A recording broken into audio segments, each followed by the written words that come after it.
வடகிழக்கு பருவமழை தீவிரமடைந்ததன் காரணமாக நாகை மாவட்டம் முழுவதும் கனமழை கொட்டி தீர்க்கும் நிலையில் வேதாரண்யேஸ்வரர் கோவிலில் மழைநீர் தேங்கியதால் பக்தர்கள் சிரமம் அடைந்தனர்.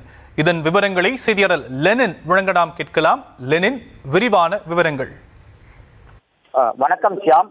வங்கக்கடலில் ஏற்பட்டுள்ள குறைந்த காற்றழுத்த தாழ்வு நிலை காரணமாக தமிழகத்தில் வடகிழக்கு பருவமழை தீவிரமடைந்து பல்வேறு மாவட்டங்களில் கனமழை பெய்து வருகிறது.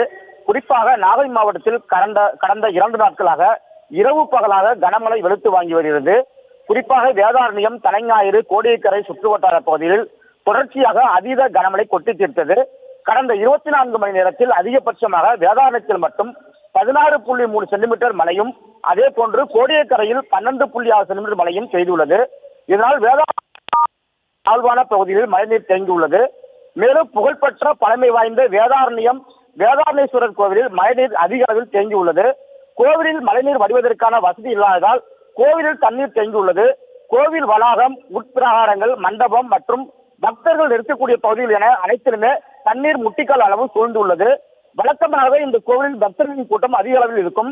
தற்போது கார்த்திகை மாதம் என்பதால் ஐயப்ப பக்தர்களின் பூஜைகள் நடக்கும்.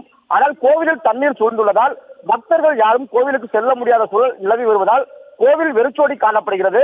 தற்போது கோவிலில் இருந்து தண்ணீரை வெளியேற்றும் பணிகளில் ஊழியர்கள் ஈடுபட்டு வருகின்றனர். தொடர்ச்சியாக பெய்து வரும் கனமழை காரணமாக பொதுமக்களின் இயல்பு வாழ்க்கை பாதிக்கப்பட்டுள்ளது. விவரங்களுக்கு நன்றி லெனின்.